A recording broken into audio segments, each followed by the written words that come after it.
welcome to the Buzz Studio W, your global radio network. We circle this thing 24 hours a day, 7 days a week, with some of the finest broadcasts you can find anywhere around the globe. And now it's time for the Boomerang Radio Show. All right, with yours truly, WB, Mad Mike, and I see and Sheila. Hey, gang, how are you? Hey, how are you, my friends? Oh, good, good, good, very good, very good. You had two. There were two great episodes on yesterday. Actually, three with the sports page, but with yours first, you had Imaja Jubilee on. That was great, and the Yeah. teens. We had a little technical difficulty. Or that Yes. there was Kelsey yesterday that was on. A Wasn't brilliant she an young lady. outstanding? Yes. I was so impressed. So I was impressed. She is. extremely impressed with her.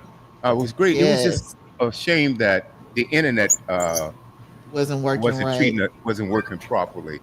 But the second half of it, it was outstanding.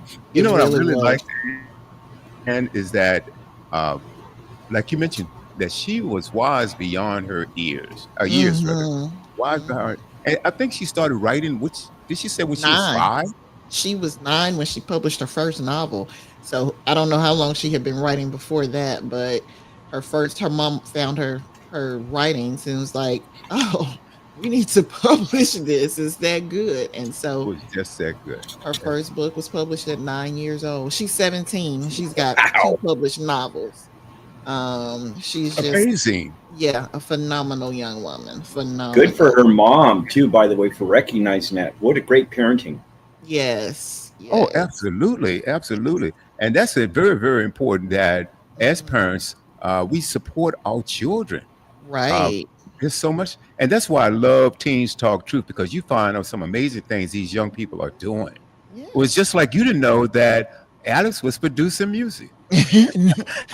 Had no clue, and I didn't know he and Kelsey were. He never told me he had a friend in school who had written a book, but we were talking about possible guests, and they came up with Kelsey. They went and asked her. They asked somebody else at school who's doing some stuff too. I'm like, okay, all these children really need to be spotlighted. They Oh, need someone absolutely. to, to bring them out to the forefront so they can get the recognition that they need. So I had to, recommend her to somebody else who's a fan favorite of the show, but she has a blog where she features African American authors. And so I told, and especially young adult authors, that genre. And I'm like, well, I've got not just a young adult genre writer, but a young adult who is, writing the novels about kids. So it's nice to help her in any way that I can, because she is brilliant. I can't wait to get her books because I want to read them at this point. Oh, I can tell. And the way she speaks, I mean, it's just really, Yes. really good. And Yes. guys, I think that's important that we do showcase our teens and Mhm. encourage them to keep doing Yes. really, really great things. There are brilliant Mhm. children out here, and we just need to Yes. recognize them. And that Amen. way they won't keep things they won't keep There's things the from us. opposite. There's the opposite as well. The opposite. Uh-oh. Yeah, you What's the got brilliant opposite? kids out here, but you got some pretty The Yeah, not same with quite the adults. so adults. brilliant ones. The same When with they the start, hey, adults. when they start swallowing Tide Pods and doing crazy stuff like this, like, that's not. Yeah, Yeah. Yeah. It that's can Yeah. get not pretty brilliant. Well, bad. you know that well, yeah, you're right. And those are the children that I don't know, but I'm thinking those are the children that we don't pay attention to. And they do things for Wow. attention, like these challenges and things of that Yep. nature. Mhm. But you have children just like Kelsey yesterday, and you take Alex and his friends. These kids are Mhm. focusing on doing really, really great things. You don't hear them Yeah. getting into challenges. I think, children, for the most part, want attention, and they will Mhm. sometimes get it at any means necessary. And sometimes Right. they do some outlandish things to get attention. So that's why they do outlandish things. Like these challenges.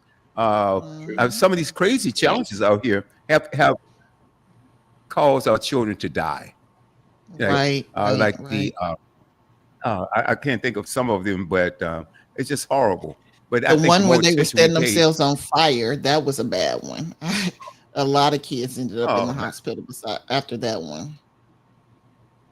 oh my goodness. Oh my goodness. Yeah, Oh my. yeah, that was I don't get that.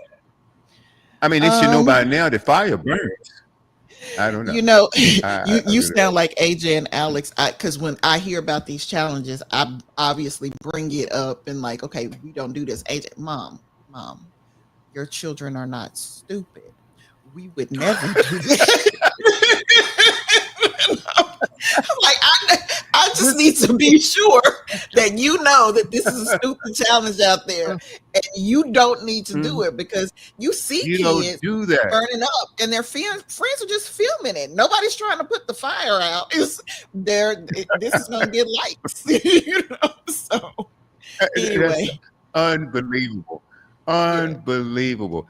Guys, well, we got I'll a have to few things I see. want to I'll talk have to about. see if I can find a videotape, and I'll send it to the Boomerang crew. But there's one gentleman that's he's wearing some board shorts, and he's Hmm. other than that he has no clothing on, and he took firecrackers, which come Mm, in string lengths all together, right. so you can light one end and all the firecrackers will go off at once. And Hmm. he wrapped Okay. his bare upper torso. He wrapped in these firecrackers and lit them on fire. Mm. And I Wow. imagine that you can both understand the outcome was not pretty. No, it is not. Yeah, I And can he Mm. jumped. imagine. I think it was snowing outside also, so he jumped into the snow. Wow. Trying to put out the fire. I'll have to When find it. it, It's sad but well, hilarious at at the least same he had time. sense enough. Well, at least he had sense enough to jump in the snow. But that's the thing, like But these that, kids that are doing that were doing the fire challenge, they were using, trying to get likes, accelerants that you can't pour. Some of them didn't realize, oh, if I put water on this, that'll make the fire go spread faster, get worse. And they didn't know that. They were just trying to participate in this thing online, and they were getting hurt. And same thing with the people putting those. You remember the challenge with the crates, the milk crates, those little oh plastic yes, things. They were climbing on those, making them higher and higher, and people were falling and getting hurt. They do stupid stuff online. But so you have to talk to your kids to make sure that they know, first of all, this is out there. Second, don't do this. And absolutely. your kids may confirm that they already know about it and know they're not dumb enough to do that. But at the same time, I think parents shouldn't take it for granted that, surely my child has enough brain cells to know better. Not saying that you should think your child is dumb, just saying good parenting says tell your kid don't do this because you never know. You know what Absolutely. I'm saying? What their friends are trying to pressure them into doing or whatnot. So knowing that their parents said no can reinforce that. Well, I don't care what you say. I'm not getting in trouble over this. It's not worth it. Right. But that's Absolutely. just me. Absolutely. Hey, I understand. Hey guys, so a couple of things I wanted you to talk about, and I have a few of the video clips that we're going to play, but I don't know whether you guys know the news tonight, but 2/3 of the DOJ prosecutors have quit Wow. DAJ, and I'm really not surprised because you remember during his first term, a bunch of prosecutors that carried his water for him, Hmm. they got disbarred. And so Mm, these career prosecutors says, wait, hold. I have my license. I love my life. I'm going to keep my license, and I'm not going to carry food for this guy, right? right. Carry his water. And so it's Hmm. absolutely crazy.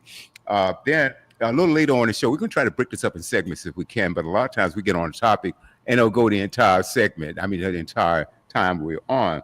But Ann, I also wanted to ask you, and I think I'm going to start right there. Hmm. And we didn't get an answer. We talked about this a little bit during the last boomerang, but I Hmm. wanted to ask you from a legal perspective, was it proper for Todd Blanche, the assistant DA, to go to that high security prison, get Ghislaine Maxwell out, take her out to another location, and then he interviewed her? I wanted to ask you, as an attorney and a judge, is that proper? Well, the the biggest thing, one of the big things that we have to deal with when it comes to ethics is conflicts of interest. So, say Hmm. for instance, you were to come into my office if I were an attorney, practicing that type of law, and you wanted me to, represent you as a plaintiff against, say, Mike's DJ business. Well, come to find out, oh, I represented Mike's business before, so he's already my client. I can't necessarily represent you because that could be a conflict of interest because he's already my Hmm. now.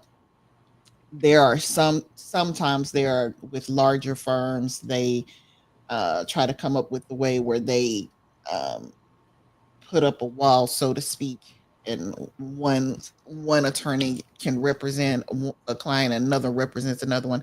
I still think that that shouldn't happen in my world. That still shouldn't happen, but it happens with large firms that where they may get the clients who are on opposite sides of the fence.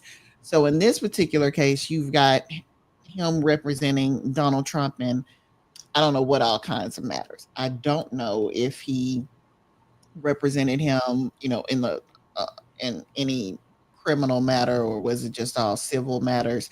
I just know that he was one of Trump's attorneys in some shape, form, Right. fashion, personally.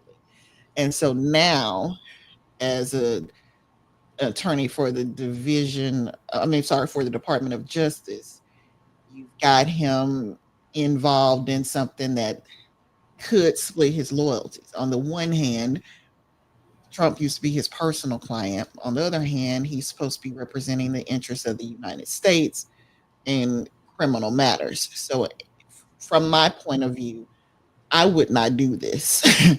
I would be really concerned that this is walking, a fine line, and I'm probably on the wrong side of that line. I probably stepped over it several times, and I think common sense would just say, okay, I have to recuse myself from being involved in this particular matter.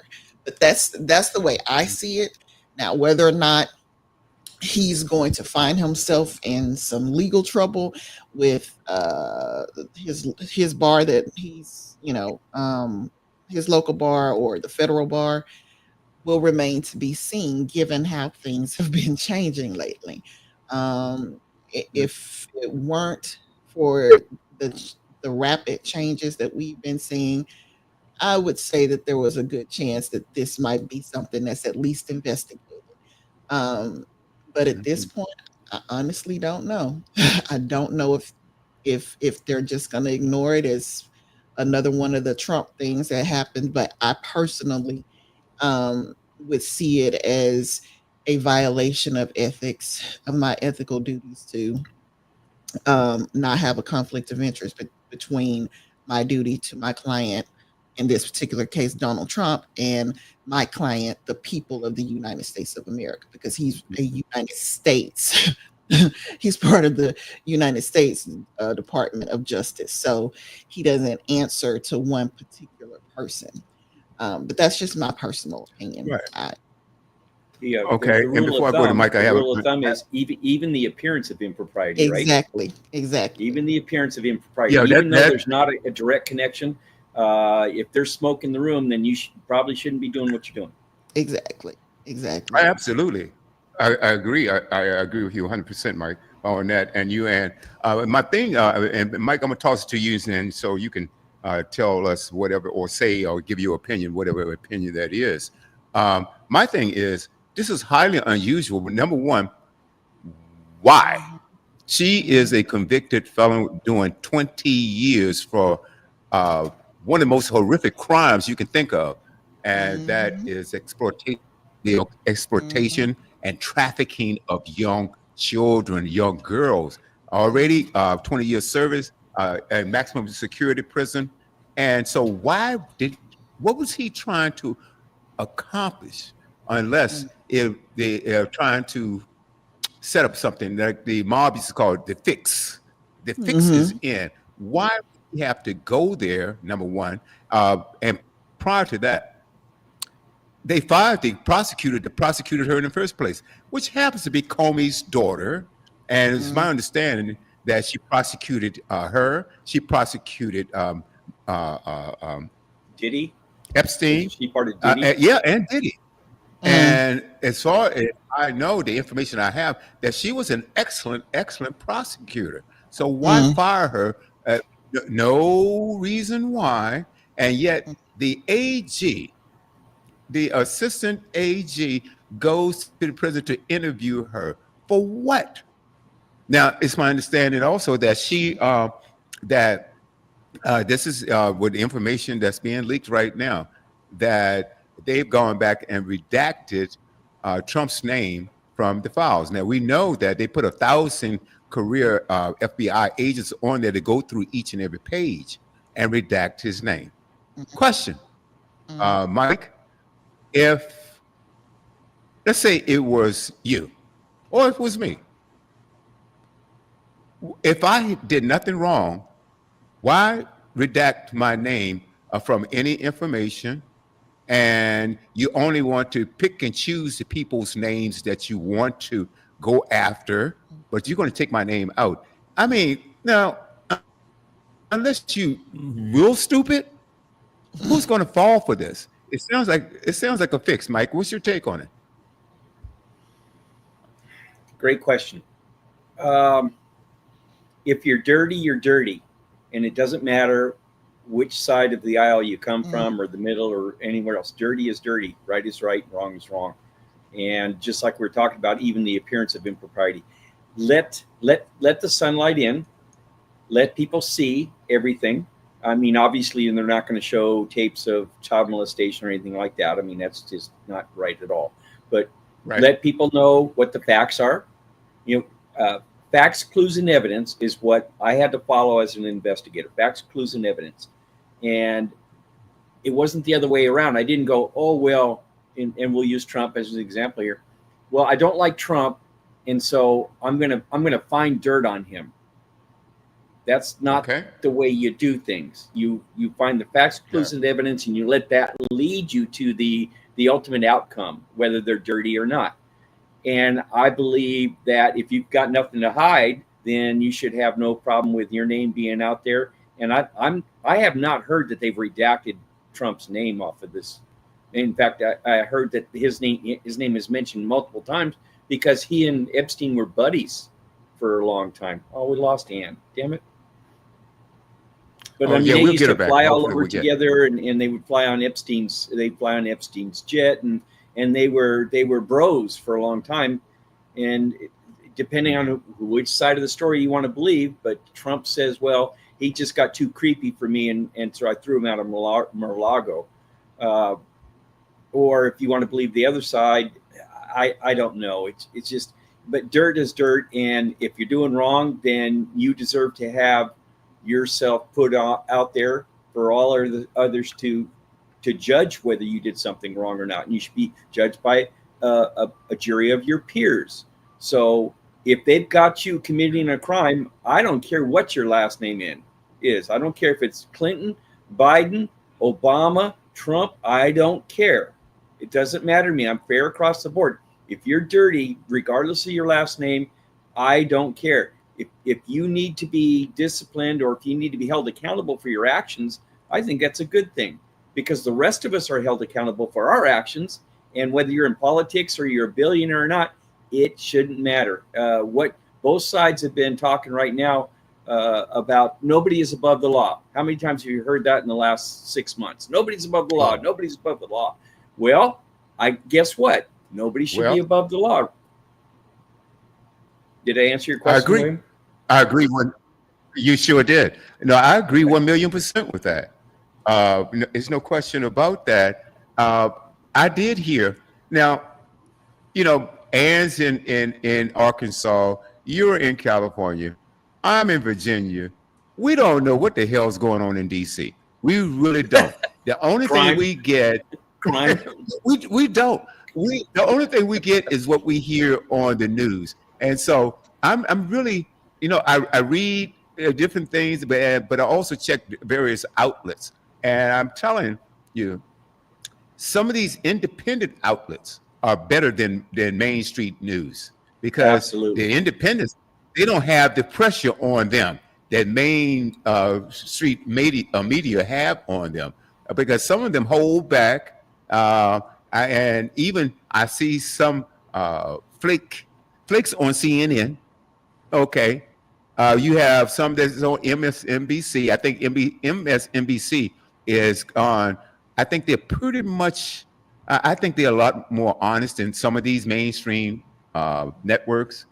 Fox, I can understand Fox for a few minutes. I really can, because they don't even report on the things that we talk about. Do you hear them talking about? Well, oh, that's improper.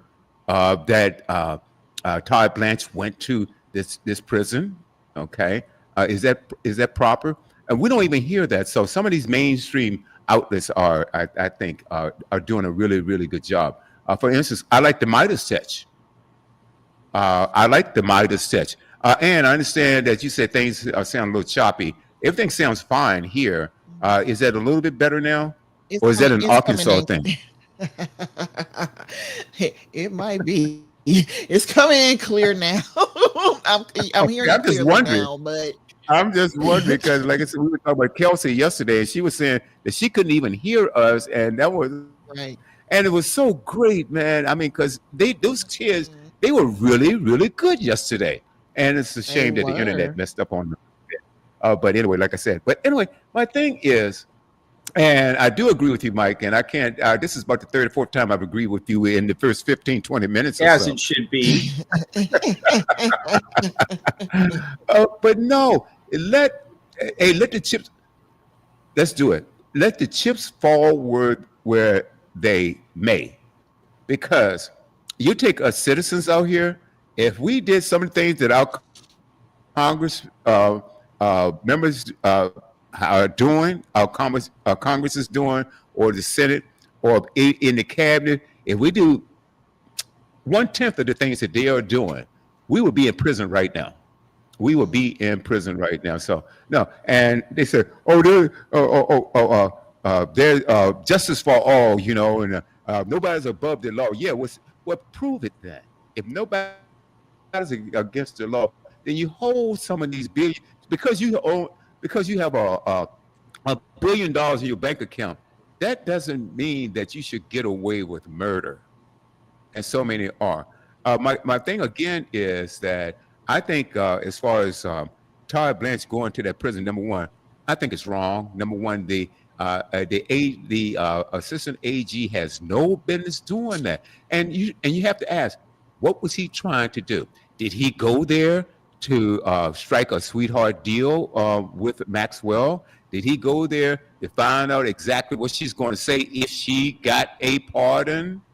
Because that P word has been tossed around here lately too. Is Trump going to give her a pardon? Well, he didn't rule it out. He also didn't rule out a pardon for Diddy. Actually, And I don't think either one of them should get out. Because he said Diddy said some mean stuff about him, so that makes him less inclined to pardon him. So I guess money's gonna have to talk on. Let me stop. I don't know. I won't say money is gonna have to talk. I will just say it looks really suspicious the way some people get pardons and some people don't. Especially when those people have financial means that other folks don't. And before you go too far, William, think about all the pardons that Biden did. Oh well. Yeah, he did. He did give a pardon. And guess what? I would have pardoned my son too. I would have pardoned my son because I'm not just talking about his son. I'm talking about all these preemptive pardons. The ones for the 10, 11 years. Yeah, I know. And guess what? I would have done it too. And I'm gonna tell you why. Let me tell you why I would have. You may or may not agree with me, but I'm gonna tell you why I would have. Because Trump, I told you guys before the election that if he wins, he's going on a revenge tour. Mm-hmm. He's going to try to prosecute anybody that said anything about him. Okay? Mm-hmm. Oh yeah, I would have also. No question about it. There's no question about it. I would have done it. Now, speaking of pardons, It's funny you bring up Biden's name, and I guess I'm not going to guess. Is it okay that he pardoned 1,600 January 6 rioters and criminals when they beat and tortured police officers in the Capitol? Number one, that's the Capitol building of the William. United States. William. Now, wait a minute. I'm gonna let you finish. I'm gonna let you talk. I'm gonna let you talk. All Let me right. finish. All right. 1,600, a blanket pardon, 1,600 violent criminals. And do you know that since he's pardoned those, some of them have gone back to jail for doing other crimes? Okay. Now, pardon some of them if they didn't participate in a mayhem. They even smeared feces on the inside the Capitol wall. How gross is that? How gross is that? They tortured police officers, and you will give them a blanket pardon, 1,600. Biden didn't pardon 1,600 people. He pardoned the people that he knew that Trump was going to go after. Yep, I agree with that 100%. So, Mike, whatever you like to say, drop it. Well, you said Come on, 1,600 people whatever were you want. pardoned. Okay, you're going to tell me that 1,600 people all did horrible things at the Capitol building. I didn't say that. 1,600. That's not what I said. All 1,600 tortured police Hold officers. on, Mike. You That's not what I implied- said. That's not what I said. You implied I didn't say that. You implied No, that I all didn't. 1,600 were horrible No, criminals, no. and that's not true. A lot of them were just peacefully protesting, to use the Democrats' wording. No, And no, by the way, that's not what I said. That's not what I said. if these people that were pardoned by Biden, all the Faucis and everyone else, preemptively pardoned when they've never been committed of any crime or even arrested for any kind of crime, and yet he's pardoned him going back 10 years with blanket pardons. Why? Because they maybe did something wrong. Because maybe they he shouldn't have done. What happened? What happened threatened to to nobody's lock- above the law? What happened to nobody's above Right. the law? Okay. Okay, All can right, I there's two can I different things interject going on. here? I Please. I Yeah, think please, there's a Ann, big go on. I think there's a big difference between somebody committing a crime that they are preemptively being pardoned for versus the members of Congress doing their jobs and investigating the Trump administration and holding public hearings before the entire live before the entire country, the entire world um, being gone after as criminals. They didn't commit any crimes. They didn't break any laws. All they did was that what they were supposed to do. Every time there's some type of issue, like for instance, when they thought Hillary Clinton had done something bad with her laptop or whatever, they held a Her bunch of server and her bleach pit and destroying Right. all those phones. Yep. Right. There were congressional hearings about that. Nobody went after them for committing a crime. They were allowed to investigate her and come to their own conclusions. The same thing happened post January 6th. But what Trump wants to do is to go after all of those people as criminals when they haven't committed any crime, just like the Republicans. How do we know if they're not investigated? How do we know that the people who were investigating Hillary Clinton didn't commit a crime if we don't investigate them? That's not. Let's investigate them all. If there's problem. if there's a preponderance of evidence that somebody's committed a crime, then it should be looked into. I don't care which side. Once again, if it's Hillary Clinton or Donald Trump, I don't care. If there's enough smoke there to go, wait a minute, maybe we should look into this. Then fair for the gooses, fair for the gander as well. Look into all of them. You know my feeling on politicians as well. So I'm not a huge fan of any politicians. But I also know your feeling on giving everybody a trial. If we can't give all the immigrants a trial, why do we need to investigate every single little thing that Congress does when they barely get anything done as it is because they so we certainly don't. We certainly don't have time to investigate every single thing that they do. But what happened wasn't a crime. Them Congress doing its job investigating a matter isn't anything to say was some sort of criminal Mm-hmm. activity. Now, unless you can show that there is a reason to go after them because they're, I don't know, using their political power in a way that's abusive, like say the person in the White House who wants to prosecute anybody who was looking too hard at something that he's done, then okay, fine. But we're not talking about that. We're talking about him basically um, trying to put fear in anybody who would oppose him so that they won't do it again and so that nobody else will want to do it again. That's what all this is about. Two totally different things. So Mhm.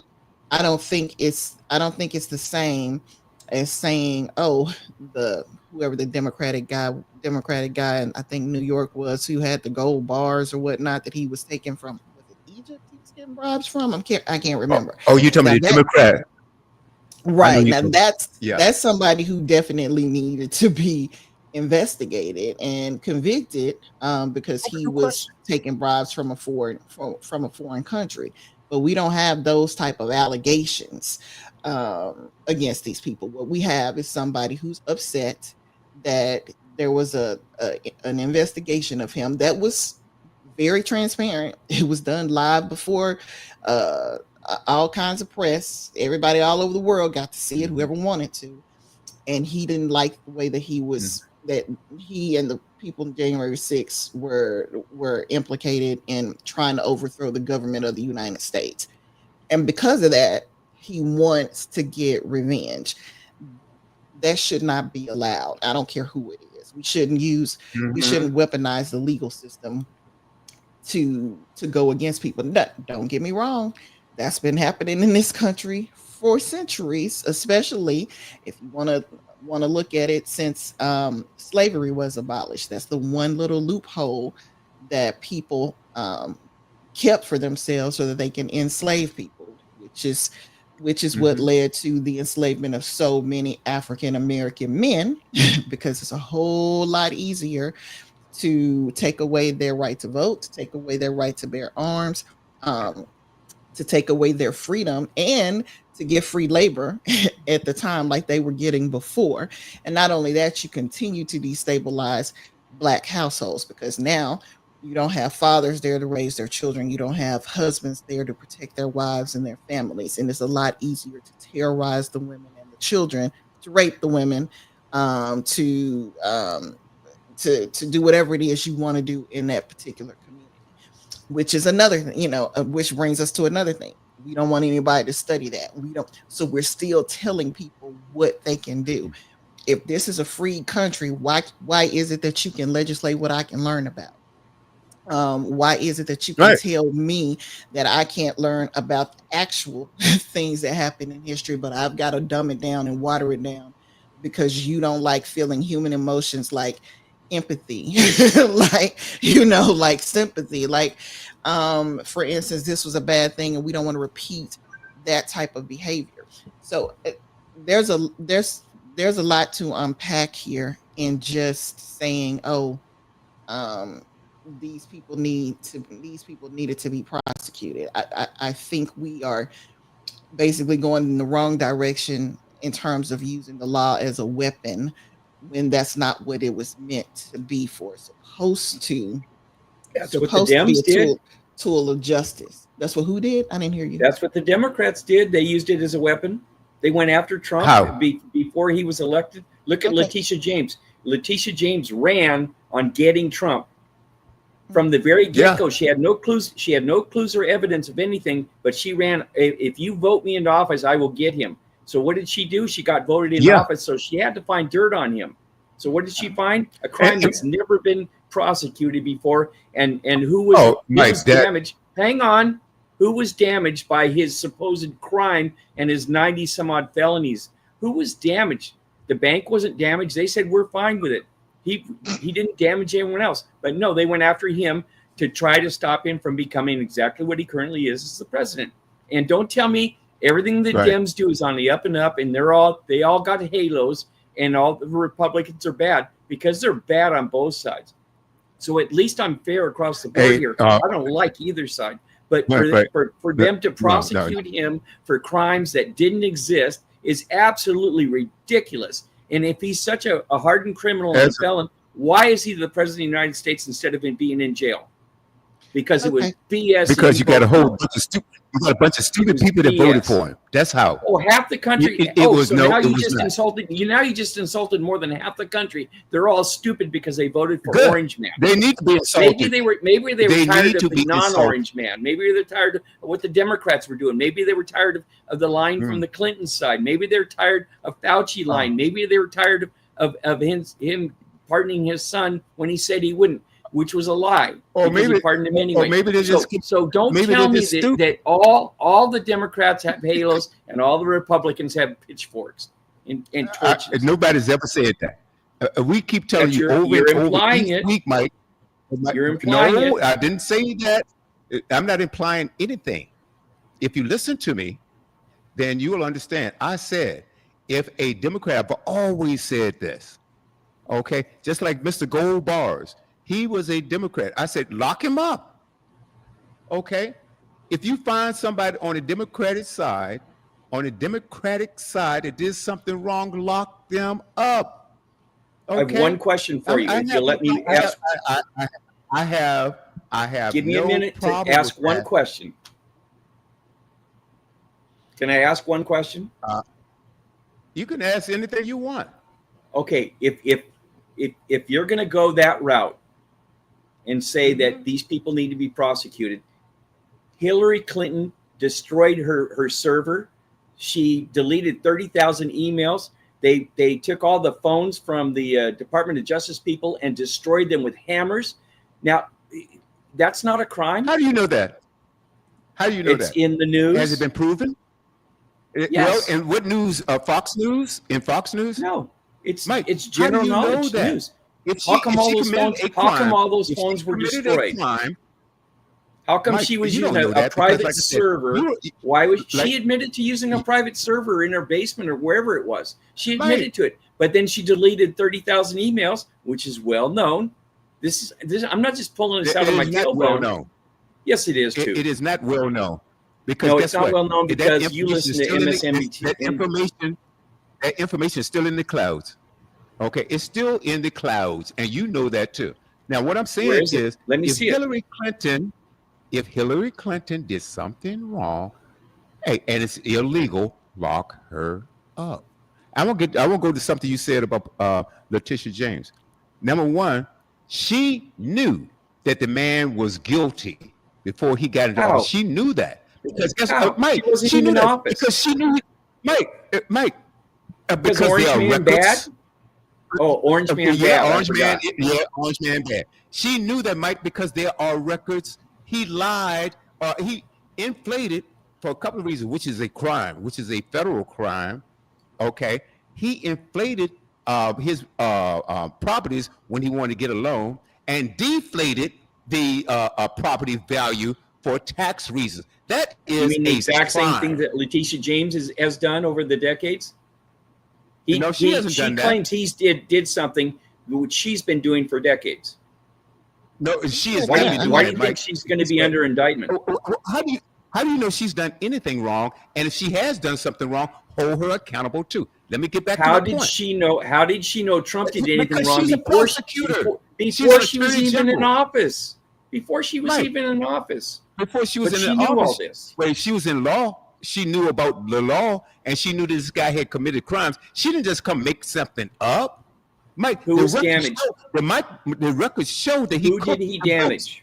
Mike, the records show William. Who did he damage? Who was damaged? Who he damaged? Well, number one, he cheated the banks. He cheated the insurance companies. The banks said they were fine. Let me. You asked the question. Let me finish it, Mike. Who lost money, William? The banks, the workers that worked for him, that he didn't pay. Yes, he did, Mike. Come on. The banks testified on his behalf and said, "We're fine with it. We had no problem with it. No. We didn't lose anything. We gained money." Yes, they did lose money, Mike. Where are you getting your information from? Okay, a good source rather than wherever you're getting your stuff from. Mike, let me hold on. Let me talk because I did not interrupt you while you were talking. I want the same courtesy. All I'm right. sorry. What I I'm was just saying trying to is rein y'all in. Letitia James, excuse me, I'm sorry. Letitia James would not, she didn't go in there blindly. She didn't just make things up. And if she had, then his lawyer should have tore a hole in that, but he was convicted. He was convicted. He was found guilty. Mm. Okay, because he cheated the banks. He cheated it. That was insurance fraud. That was bank fraud. That was wire fraud. There was Like so what many she's doing. things that's going. Mike, I'm talking. There were so many things. She didn't go in there blindly. And if she had gone in there without the information that she needed, he never would have been found guilty of those things. And keep in mind, and the reason why he can't even have a charity in New York, because he committed fraud against the charity. He committed fraud against that. The guy, look, the guy is dirty as a doggone mop. He's dirty as a mop, and she knew that. She had the information on her side. That's how he was convicted. You don't convict people out of thin air. That takes a lot to do that. And you were about to say, Well, what I wanted to say is this: Letitia James and so many other people who are prosecutors, what it is their job to do is to recognize a crime and to pursue the person who committed the crime so that they can be brought to justice. that's right. One of the reasons why, you from the other side may feel like this was, this was Politically a motivated. right politically motivated, is a lot of the reason why Democrats feel like Trump was never convicted by the Senate for the times that he was impeached. So I understand your sentiment because I feel that same sentiment too. I feel like the Republicans didn't convict Trump when they knew that there was plenty of evidence to convict him, and if it had been anybody else, he would have been convicted of a crime. So on the one hand, I can see why you would think anybody who's a Democrat who went after Trump that it was all politically motivated. From my perspective, what I see is that there was a person who was in the White House under questionable circumstances. Number one, who was never held accountable for anything that he did. In the lead up to the election, during the election, after the election, and he wasn't held accountable for anything he did on January 6th, and he hasn't been held accountable for anything else that he has done since he's gotten back in the office. The people that recognized the crimes that he had committed and who went after him, whether we're talking on the criminal side or the people who sued him in civil court and were awarded settlements, all of that was, if you stand back and you take a look at it, done before a jury of his peers. So it wasn't the people who are at the voting box saying, "Oh, we think that this person is a criminal and he shouldn't be put in office or he should be prosecuted," or the other side saying, "We think that this is politically motivated. He hadn't done anything wrong."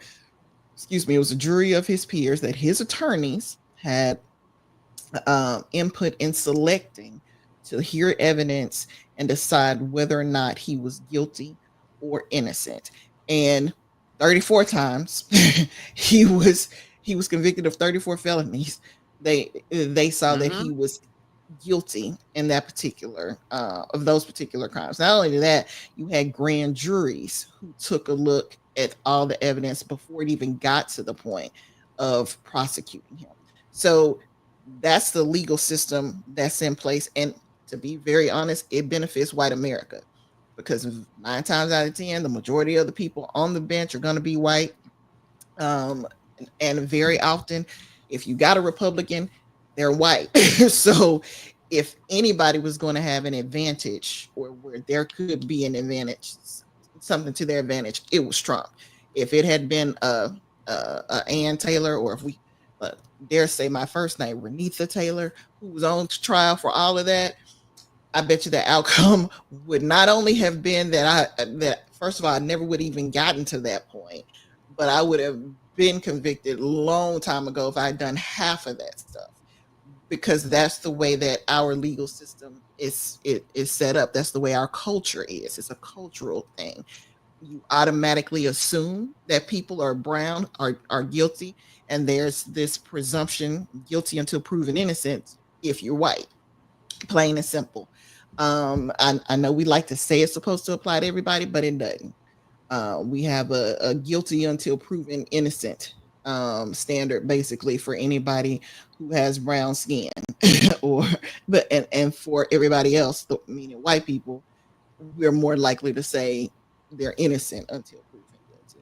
So I think that's what it is. I think when it comes to what was going on with Trump, he had the legal protections of our system on his side. He had the grand jury system to say whether or not this should even move forward in a court of law.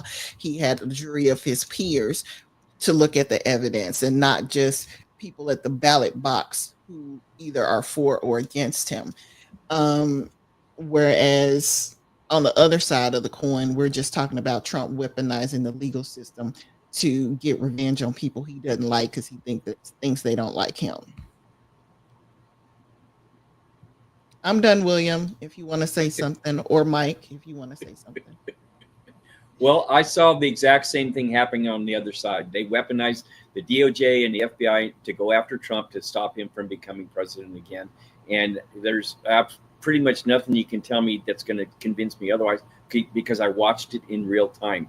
They did this whole Trump derangement syndrome, orange man bad, and they did everything they could to discredit this guy. And I'm not calling him an angel. You know, he's got no halo otherwise or either. But the way they went at him was weaponization of the justice system. And now the other side is complaining because it's being used in reverse on them. It's like, oh, no, you can't do that. Ollie, ollie, oxen free. You can't do what we did to you. And that's how I see it. Well, I truly don't think Merrick Garland weaponized the Department of Justice against Trump. If that were the case, I think we would have had a whole lot more investigations and I don't think we would have had a special prosecutor. I think things would have gone very differently if Merrick Garland was weaponizing the Department of Justice. I think he tried to not give the appearance that this is politically motivated, which is why he had more of a hands-off approach, which angered a lot of people.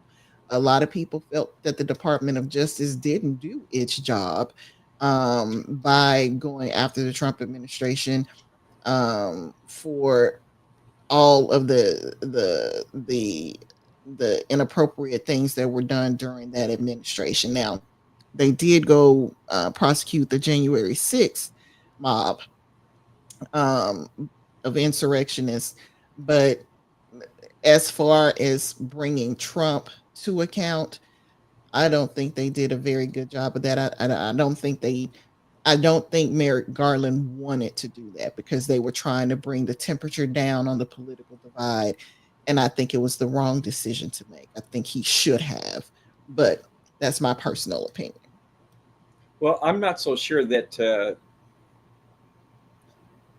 on the day of this insurrection, Trump announced in advance, go to the Capitol and protest peacefully. Mm-hmm. So how is he responsible for some knuckleheads that ran with their own version of let's take over the Capitol? And you can't tell me everybody that was there is a criminal. You can't tell me everyone there that was destroying things. You can't paint and tar everybody with the same brush just because they showed up. Well, I would say that same thing when it comes to Black Lives Matter protests. You can't say that everybody there was looting or vandalizing or stirring up trouble, but that's the way that the right looks at anybody who showed up at a Black Lives Matter protest. They were calling them Antifa. They were saying that they were, um, how did they put it? That they weren't American. Some craziness that they had all kinds of negative things to say about people just because they showed up to protest what happened to George Floyd and how Black people and brown people in general are treated in this country by and large when it comes to their interactions with the police. I Now, don't want and to take. sorry, Sorry. what? I didn't hear you. I didn't hear you. I don't want to take anything away from what you just said, but you can't tell me that the destruction occurred during Black Lives Matter protests all over the nation was on a par with what occurred at the Capitol. You know They were what? extreme. Those Black Lives Matter protests were extremely destructive. Well, and a lot of those people who were going there to make it destructive, not the people who went to peacefully protest. There were people who went to Black Lives Matter peaceful protests, but they were not there because Black Lives Matter. They were there for just the opposite reasons. They were racist, they were bigots, and they wanted it to look like, oh, they're here to be destructive. They're here to cause problems. The people who went to the That's Capitol exactly right. came and built a gallows to hang people. They had signs saying that they wanted to lynch people, that people should die. They had zip ties. They had weapons, and when they broke in, they had the intent of killing the people who we have elected to our Congress to represent us, because they didn't think that they were doing a good job, because they did steal an election for Trump. So those are two totally different scenarios. And if you want to say they Right. are on par with one another, you're absolutely right, because nobody at a Black Lives Matter protest was trying to overthrow the government of the United States. That's exactly right. And let me just say this. I'll jump in real quick. As far as January 6th is concerned, Mike, you mentioned something because I was listening off air. There's something I need to take care of, so I might have to leave you guys to talk for a few more minutes. I just need to leave for a couple of seconds here. But anyway, you say, how can we blame Trump for January 6th? He invited them there. What president in the history of the United States invited people to the Capitol on the day? Why would he hold a rally? Why would he hold a rally on that day? He invited them to Washington, D.C. Okay. What were the words that he used in advance? Mike, Mike. Come on, please. All right. Because I'm trying to have a conversation with you. I don't want to listen to your monologue. What were the words? What were the words that Trump said before the protest? He said, "Walk to the Capitol and peacefully protest." Is that something that we can't do in America anymore? We can't peacefully protest. He also said, knuckleheads got out of line. Just because knuckleheads got out of line doesn't mean that Trump did anything wrong. He said, "Go back and listen to his words. They're on tape." He said, "Go and peacefully protest." And that was hours before anything happened. That was hours before anything happened. His words. I heard his words, but What I did he also say? saw his speech. Exactly. He said peacefully protest, but he's also said, and he had people on stage with him said, "Let's go back and fight with force." He said, "You want There were two to fight like hell, or you won't have a country. Fight like hell, or you won't have a blame country." Trump for other knuckleheads that say stuff. There were two. Mike, that's not his word. Mike, stop being disrespectful, please. I'm trying to have a conversation with you, but you go on and on and on, and you don't let me get in there. When you say something we wrong, can't I have try a to conversation with both of us. Mike, we cannot have a conversation with both of us talking at the same time. Let me speak so the audience can hear what I have to say. Then you speak. The audience can have what you have to say. That's the way we're going to do this, okay? And I keep reminding you each week, man, don't do that. It's rude. It is rude. You go on and on and on for half an hour before you let anybody speak, and I forget what you said. That is a damn lie. That is a lie, Mike. I even left out of the studio and let you and Ann talk. I let you talk, and I didn't interrupt you at all. Give me the same courtesy, please. That's what I'm asking. How are you going to answer a question or even comment if you don't even hear what I have to say? That is very disrespectful. What I'm I'm not saying to trying to you be is, disrespectful, William, but you got to well, give me you a break are, to say something. Mike. Mike, you've been talking, and I think I have given everybody on this panel equal opportunity to talk, to say what they want to say. Again, if you talk and I'm talking, nobody hears anything. Okay? Let me finish what I have to say. You can disagree, which is fine. Okay? You can agree, which is fine. Let me just finish what I have to say. They would not have been there if he hadn't invited them there. Why, on that day, did he invite them up to Washington, D.C. anyway? He wanted to cause some disruption. And he said, we're going to march up to the Capitol, and I'm going to be with you. I'm going to be with you. Why? Okay. So you have to understand. Then also, he knew that he was letting people in that had weapons. And he also said on stage, oh, let them in. Let them in. They're not here to hurt me. Then the question is, then who were there to hurt? And answered that. They had a gallows out there with a hanging noose on there. They busted to the Capitol. That is a major, major crime. Okay. And so, and the thing about it is, he invited them there. Why do that anyway? No president has ever done that. Okay. Hang Mike Pence. Looking for Nancy. Hey, Nancy. And Nancy walking through the Capitol, destroying our precious building, going against the president, going against the government of the United States, harming some of your fellow officers. Are you okay with that? No. Okay. And what do you have to say? Well, I just wanted to say, Mike, I agree that he, with you and with William, that he said peacefully and patriotically make your voices heard, but he also said a lot of other things too. He lied and said we won this election and we won it by a landslide. He said we will stop the steal. He said we will never give up. We'll never concede. It doesn't happen. And he said if you don't fight like hell, you're not going to have a country. Right.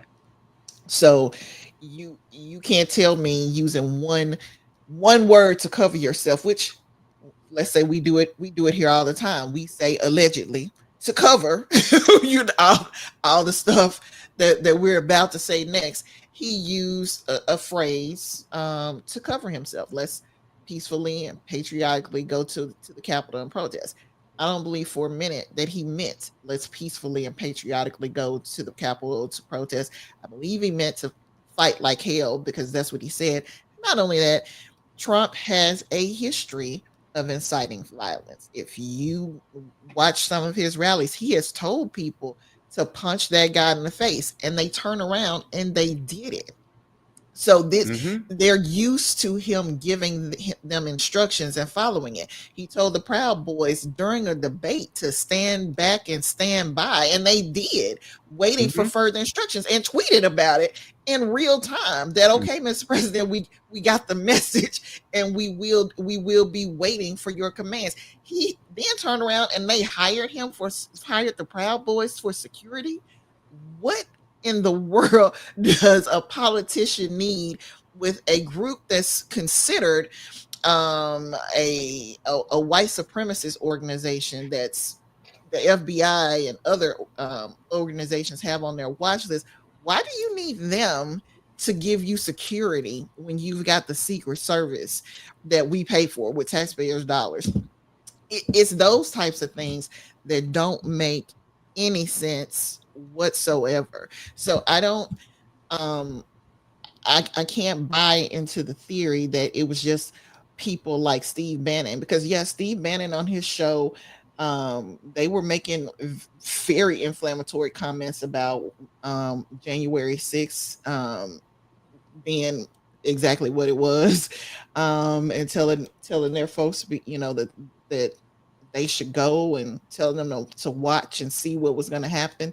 So yeah, they made those inflammatory comments, but they weren't the only ones. His proxies weren't the only ones making those comments. He said very inflammatory things to his base to stir them up and to get them to come out, because he knew they would do what he wanted them to do, because they always do.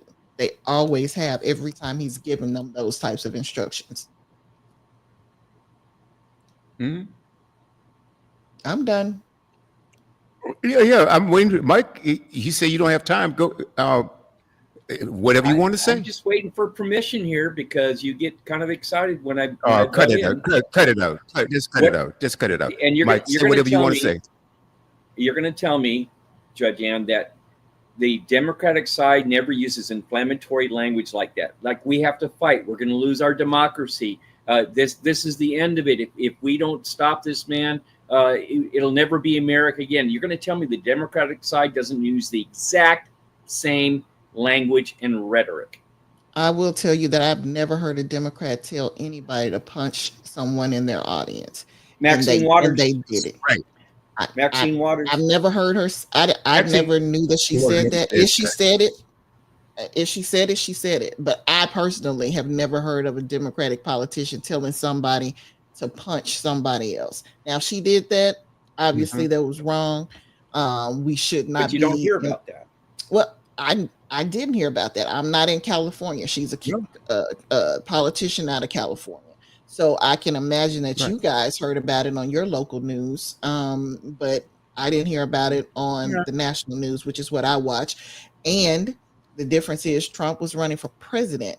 Maxine Waters is a congressman, senator, whichever one it is. I think congresswoman out of California. But Trump is and always has been running for the office of the president of the United States. And he's been in that office. It's the second time being in that office. And in both instances, he has invited violence by people who are, whether or not they're at their rallies or people coming to rallies, people coming at his behest. So I know about that because this is somebody who's supposed to be representing me. He's supposed to represent everybody in the country. And he doesn't do that. He makes it really clear as to who he caters to. And he caters to the rich. He caters to white people. He caters to the races. He doesn't care for people who look like me. He doesn't care for people who weren't born here that are brown. Now, if they look like Melania and her family or Ivanka's them mom, that's quite all right with him. As long as they're white immigrants, he doesn't have a problem with that. But anybody who doesn't fit that particular mold, he has a problem with. So I think those are two different things. But again, if Maxine Waters was telling people to jump on somebody, hit somebody, she never said that. She never said that. The word she says were to get into their faces was the phrase that she used, and I'll try to get into their faces. Well, that's way different. That is way different than what you're talking about. How's that different? It's way different. How's that different? Okay, well, because what she said, get in your face. That's not inflammatory. Well, that's quite aggressive. Well, that's quite different. That's not aggressive. That's quite. I didn't say that. That's quite different from. I don't think it's different at all. Telling people. That's quite different from you telling the Proud Boys to stand down, and stand by. That's quite different. I'm not talking about the Proud Boys. That's a whole different can of worms. And I don't care about them at all. Because, well, guess what? And I'm going to tell you something. You mentioned something else. Yeah, they are an evil gang, which he embraces. We don't need a president to embrace a racist, evil, notorious, violent gang. No president, Democrat or Republican. And I'm gonna get back to something else you said, and you talk about the BLM rallies. Number one, I don't know whether you guys know it about it, but we can go back to it's a book that I read, and I've mentioned this many times ago. I mean, going back a couple of years, and it's called Glass House Tapes by Louis Tackwood. And that's when the Black Panthers were prevalent at that time. And the Black Panthers were formed to protect Black people. Okay, they used to feed, they used to raise money for hospitals and things like that. and do things to sort of counterbalance this racist ideology that we have here. And what happened was there were groups of people that the government used to send in, and they were called agents provocateurs. Now, both of you guys probably know what that means.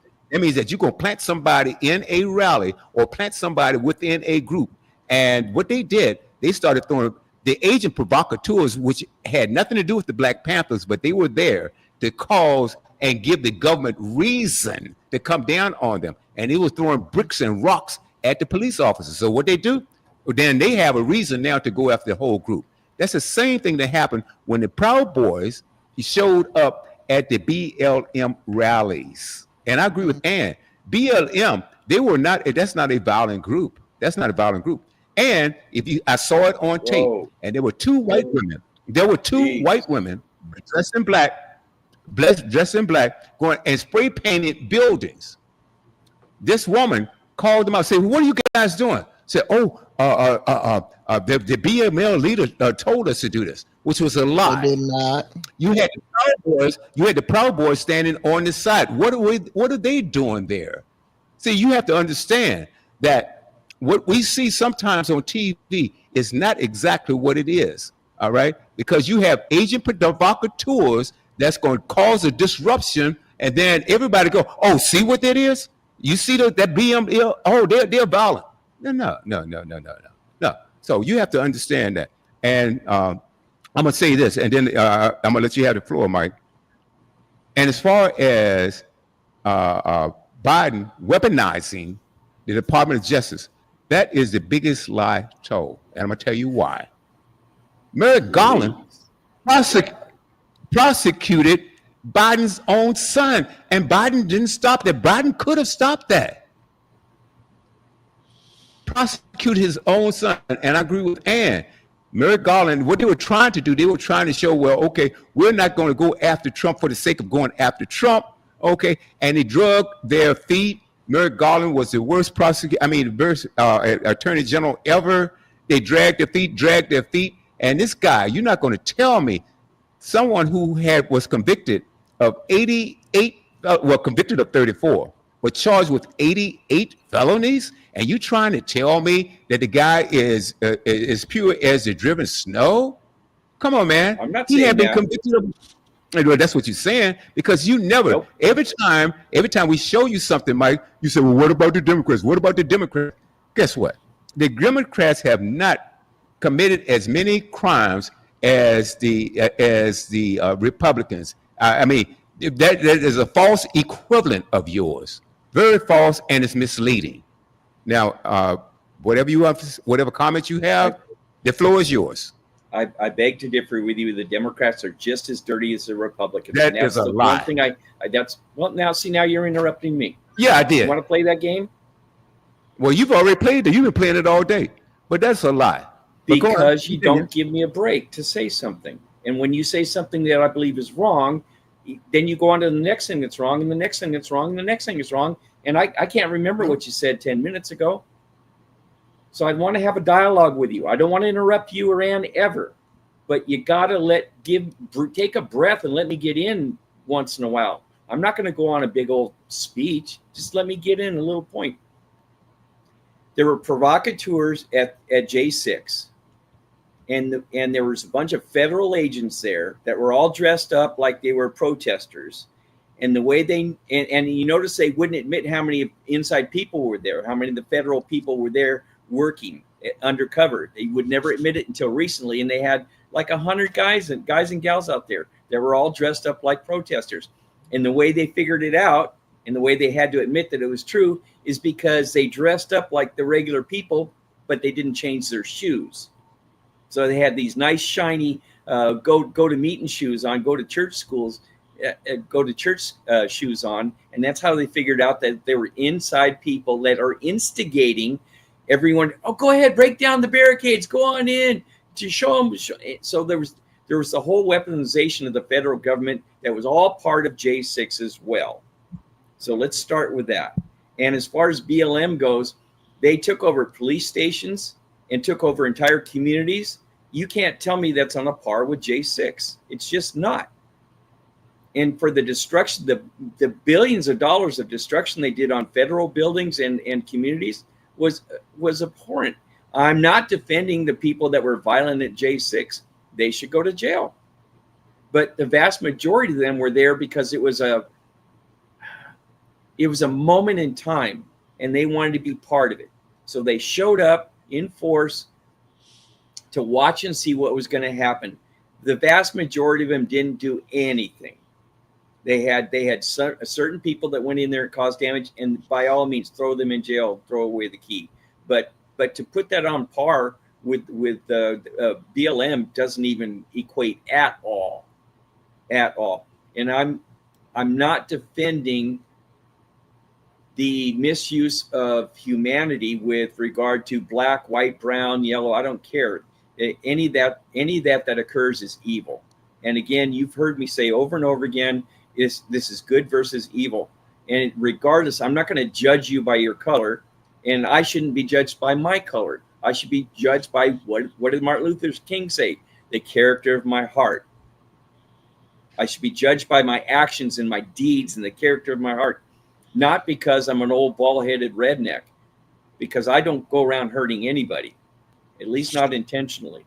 So any kind of labeling of people in that way, or misuse of the justice system to harm a segment of the population, whether you're from category A, B, C, or D, it doesn't matter. That's all wrong. And you won't ever hear me defend that kind of crap going on, because I won't. And William, you know my heart. You know I've always defended good versus evil, and I will continue to do that till the day I die. But to claim that CNN and MSNBC and all these other left-wing organizations, this Midas Touch guy, he's a moron. That guy's an idiot. He doesn't do his research at all. So for you guys to say, and I'm sorry, Ann, let me take you out of this. For William, for you to say that all the right is wrong and all the left is always right is just absolutely absurd and ridiculous, because there's a lot of bad stuff going on both sides. And I have my eyes wide open and I see the bad stuff that's going on both sides. And I'm willing to point it out on both sides. And that's what I think where you're failing, William, is you're not willing to open your eyes and see the wrong that's going on with your own party. Okay, so this was something that was released December 12th, 2024 by Sarah Ann Lynch. It says the FBI did not send undercover operatives to join January 6th attack, Watchdog Group says. So according to Reuters, a U.S. Justice Department watchdog report released on Thursday debunked claims by the far-right conspiracy theorist who falsely alleged that FBI operatives were secretly involved in the January 6, 2021 attack on the U.S. Capitol by Donald Trump's supporters. The report by Justice Department Inspector General Michael Horowitz concluded there was no evidence to suggest that undercover FBI agents participated in the attack on the U.S. Capitol. So the summary, I'm not reading the entire article. The summary says false claims of FBI role in January 6th attack were debunked in the Watchdog report. The FBI did not authorize any of its informants to participate in an attack or enter the Capitol, and the FBI accepts recommendations to improve future event preparations. Let's see. The report also found that the FBI did not authorize any of its informants to enter the building or engage in violence. The FBI has long denied having any involvement by its own staff or its informants in the riots at the Capitol, though conspiracy theories about its role in the attack have persisted. One such false claim pertained to James Roy Epps, an Arizona man who entered the Capitol that day. Epps, who was charged last year with a misdemeanor for entering a restricted building or grounds, was falsely accused by Trump's supporters and by former Fox News host Tucker Carlson of being an undercover government informant. Horowitz's report comes a little more than a month before Trump will be sworn in for his second term as president. He has pledged to grant clemency to many of the people who stormed the Capitol as soon as his first day in office, which is what he did. Um, the report found that the FBI could have done more ahead of the January 6th attacks by canvassing its field officers for intelligence from informants to prepare for what was to come. Um, 26 FBI confidential informants were in Washington, D.C. on the day of the attack, the report said. Three of them were tasked with reporting on domestic terrorism case subjects. One of those three entered the Capitol that day, while two others entered a restricted area around the Capitol. The other 23 informants who were in Washington to attend protests did so on their own initiative and were not asked by the Bureau to attend the events, the report said. Several of the informants cited in the report on Thursday were tasked with providing the FBI with information related to far right groups, including the Oath Keepers and the Proud Boys. Leaders for both the Oath Keepers and Proud Boys were later prosecuted for their involvement in the Capitol attack with juries convicting Oath Keepers founder Stuart Rhodes and Proud Boys former chairman Enrico Tarrio of seditious conspiracy and other crimes. In its response to the report, the FBI said it will accept the watchdog's recommendations for how to improve its processes to prepare for future events that could pose domestic security issues. So, I agree with what their findings say. I trust the watchdog report, but at the same time, I have no doubt that the far right is going to see that same report as some type of conspiracy to cover things up. But anyway, Mike, I just wanted to read something that addressed what you said directly. If you have anything to add to it, by all means, feel free to do so. I feel that's a bogus report. It's old news because the FBI and the federal people had to admit lately that they had all kinds of people there on the ground. And Ray Epps was the one on video, which you can go back and look, where he's encouraging people, we got to get in there, break down the barriers. We got to go, go, go, go. He's out there instigating stuff. And yet he was supposedly on the 12 most wanted list for J6. And all of a sudden his picture and them wanting him just disappeared. And nobody knows why. So he was, as far as I know, he was never charged with anything, even though they had him on video saying, let's get in there. Come on, let's go, people, let's go. Again, you can look it up on YouTube and watch him. There was multiple agents there that were federal agents, and they denied it. And of course, they're going to deny that the FBI or CIA or whoever was there, federal agents, you think they're going to say, oh, yeah, we did wrong? Of course not. They're going to lie through their teeth, especially when they were protecting the Biden and the left-wing media along with everyone else. They're not going to come out and beat their chest and go, yeah, we did something wrong. They're just not. But what's happening is because of Pam Bondi and the rest getting in and digging through these files, they're finally having to admit that they did wrong. And that report that you just read is erroneous. That is not the facts. It's not a big old hoax. It's not something that didn't happen. It's not something that was made up out of the Ethernet. That those agents were there and they were instigating people to go in because they wanted Trump to look bad. Who had the chance to protect the Capitol building with the National Guard? Who's the one person that had the say yes or no for the National Guard days in advance? If I'm not mistaken, Trump had the ability to call in the National Guard, and he didn't. He waited for several hours before he called in the National Guard. He offered in advance the National Guard, and the one person that was in charge of the security of the Capitol building was one person. Do you know who it is? Who was it? Nancy Pelosi. That was her job. That was under her umbrella. And she turned down Trump's offer of the National Guard. not hours before, but day before. Mm-hmm. So why did she turn that down? Because they wanted this to occur. They wanted Trump to look bad, and they did this on purpose. This was all orchestrated. It's not a big old hoax. Nobody's making this stuff up. It's how dirty politicians get their job done. Dirty on both sides. Or she, if what taking what you're saying at face value, saying that okay, we're going to accept the argument that it's true, she could have believed that between the Capitol Police as well as the other steps that have been taken, that they had enough security. Who knows what she was privy to and what she wasn't privy to. So I can't say that she made the wrong call, especially given the fact that we see in this administration that Trump has weaponized the National Guard for his own purposes.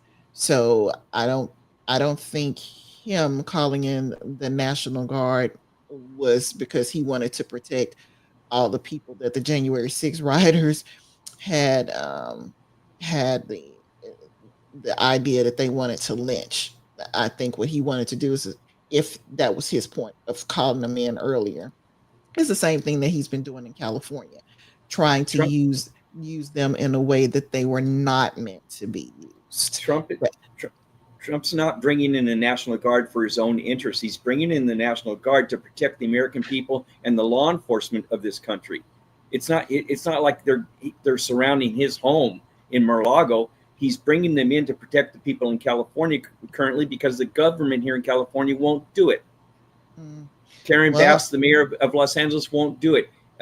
Governor Gruesome Newsom wouldn't do it. So what did he do? He's protecting the American people, and he's going to do it in D.C. You watch, mark my words, because D.C.'s out of control with their crime, and the politicians in D.C. are going to say, "Oh no, crime's down." No, it's not. They're lying to you. They're politicians. They're lying. But Trump is the politician, isn't lying. Mm-hmm. Like I told you before, he doesn't have a halo, and I'm not happy with a lot of the stuff that he does. But when I see him doing things that are protecting the American people and the law enforcement in this country, where he tried to protect the Capitol, he tried to send in the National Guard. Nancy Pelosi said no. Now, you're a rational human being, Judge Ann. If you know that there's going to be thousands of people showing up at the Capitol building, do you think that the local Capitol Police are going to be able to handle thousands of people? No. So she did this on purpose. She turned it down because she wanted this J6 to occur so they could say insurrection, Orange Man bad. So this was all orchestrated. I'm an ICS 400. I know you don't know what that is, but that's somebody that can run multiple disasters. That's the highest rating you can get with regard to incident command system. I'm capable of running multiple disasters all at the same time. And I orchestrated the planning, operations planning, logistics, and finance. Those are the four headers that you operate on when you're doing these types of things as an ICS commander. This is exactly what they orchestrated. And they had their plan, and they orchestrated that plan, and you see how it turned out. They made, for years now, they've been, Orange Man bad, J6 insurrection, and they used it for political purposes. Just like they weaponized the law enforcement to go after Trump, to do whatever they can to be disruptive. Why is he not in jail? If he did some stuff that was so horrible and so many felonies, why isn't he in jail? Because it was BS. Because he has the legal system rigged in his behalf. He's fired judges. He has done everything he did to protect himself. If you got a Supreme Court that's going to be on your side, you got federal judges that's on your side, you got prosecutors that's on your side, you know what? Then you're not going to be prosecuted. He was convicted of 34 felonies. And because he won the election, see, all of that just went away. All of that went away. And I'm going to get back to something you said about Nancy Pelosi not turning down the National Guard. That is completely false. And I'm going to tell you what, there is a video. Absolutely true. Absolutely true. Nope, you're Let not me going to get away finish. with that one, William. Absolutely true. No, I am. Mike. I let you ramble on. And so what you want us to do is accept everything that you said is truth. But as soon as I contradict that, you will say, oh, no, I'm not going to let you get away with it. Well, I'm not going to let you get away with that because what you said on that day, January 6th, Nancy Pelosi and Chuck Schumer and a bunch of them were hiding out, and they were trying to get the National Guard there. And you have to keep in mind, Trump sit on his butt for 3.5 hours. He could have called them as soon as things started breaking out, but he waited 3.5 hours. Then he called them in. If he called them in 3.5 hours later, don't you think he could have called them in the first 5 minutes? Come on, it makes no sense at all. Do you think that Nancy Pelosi would put herself in danger by saying, well, let's this insurrection go on, let's not do anything, when people are walking around looking for her to kill her? That makes no sense at all. I understand your history and investigating things of that nature, but you are dead wrong on this. She was sitting, there's a video out there for her getting on the phone, trying to get some help in there to protect the Capitol. Okay? Trump had the authority. He had the authority to do so, but he refused to do that. But you won't go with that. I'm going to go with something else right here. And no, your information is dead wrong. You made a speech. You got to let me answer. You make a speech and then you don't give me a chance to rebuttal. Mike, you were talking. You said no, that's not true. Trump offered the National Guard to Pelosi days in advance. Days in advance. No, I'm not going to stop because what you just said was patently wrong. What you said he offered the National Guard days in advance, not hours in advance, not waiting for it to occur. He knew what could possibly happen, and he offered it. And the one person that was in charge of security for the Capitol building was Nancy Pelosi. She turned it down. You didn't hear what I said. She didn't turn it down. And that's a lie. She turned it down in advance. That's a lie, Mike. Nope. That is a lie. No, it's not. I saw the video you can keep saying it's a lie, but it's not. She was somewhere in the Capitol, Mike. I saw the video. She was in the Capitol scrambling, trying to get somebody there, and they would not respond. They only responded after Trump called them, Mike. Come on. You're not making any sense at all. She could have had them there at days not turn them down. Matter of fact, how in the world did she know in advance it was going to be an insurrection? Because there was going to be thousands of people going to the Capitol building. No, she didn't know that. Sense here. No. Be logical about this. If you have thousands of people that are going to visit the Capitol building, whether they're violent or not, you want to have some type of security in advance, in place. You want a proper planning to prevent piss poor performance. That's what you do when you're at those levels of government. He offered the National Guard. Nancy Pelosi turned it down days in advance. Where did you get that information from? Where did you get it from? CNN. No, you didn't. No, you did not. No, you didn't get that from CNN. You may have gotten it from Fox, which makes a lot of sense. But no, she did not. She didn't even know those people were coming to the Capitol. He told them to go to the Capitol when he was at his rally that day. And how in the hell she gonna know that? How in the hell she gonna know that days in advance? That makes no sense. Makes no sense at all. Well, look it up again. No, I don't have to look anything up. No, I'm not going to that ridiculous thing. What I'm saying is, you don't want to. Even if she turned it down, he had the power to turn it on. It was too late. He's the president. Too late. That's bull. That is bull. When they approached that Capitol and started breaking in, he could have picked up the phone right there and hey, stop this. Get the National Guard in. Use some common sense. Well, I mean, how long would it take for him to get there? For 3.5 hours. How long would it take them to mobilize? How long would it take the National Guard to mobilize and get there? Not long. 30 minutes? Not long.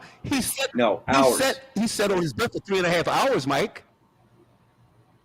He said, and for you to come up with saying that Nancy Pelosi turned down the National Guard days before, that is baloney. Where do you get this mess? I suggest you look it up.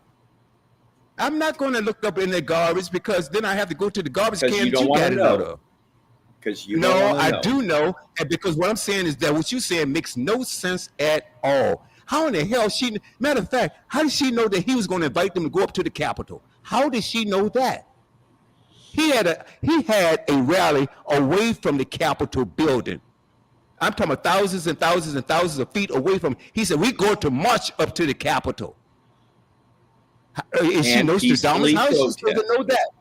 Mike, makes no sense at all. But like I said again, if she turned it down, he had the power to say, no, he's more powerful than she is. He's the president of the United States. So what you're saying makes no sense at all, which goes to my next point right here. Let's do this. Okay, Oh, let's see here, if I, Jesus. You actually let's see listen if to I this can- person? Yeah, absolutely. What a lunatic. We now live in a country that has an authoritarian leader in charge. We have a consolidating dictatorship in our country. And it sounds melodramatic to say it, I know. But just go with that for a minute, right? Think in melodramatic terms. Think in cinematic terms. Imagine the cartoon level caricature of what you think a dictatorship looks like. I mean, it's secret police, right? Massive, anonymous, unbadged, literally masked, totally unaccountable internal police force that apparently has infinite funding, but no identifiable leadership. And they act in ways designed to instill maximum fear and use maximum force.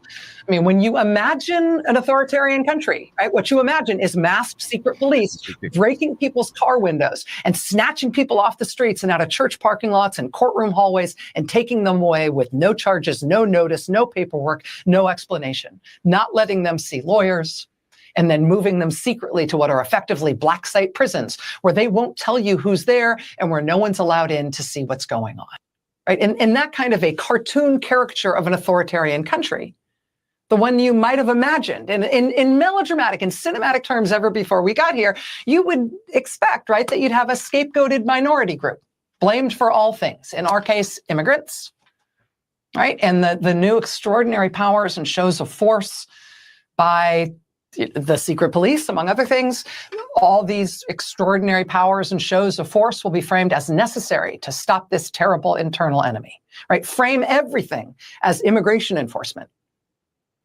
Because for immigration enforcement, not only is all force justified, but maximum force is preferred. And they're trying to make it into a national entertainment to threaten to feed immigrants to alligators in South Florida. They're making them eat off dishes on the floor like they're dogs. The Chrome Detention Center in Florida. They want us to like that, right? The Republican Party wants to sell t-shirts about that. And if you think it's only about immigrants, take the president's own word for it when he says the homegrowns are next. And then he starts musing publicly about which Americans he intends to strip of their citizenship. Life has not. Okay.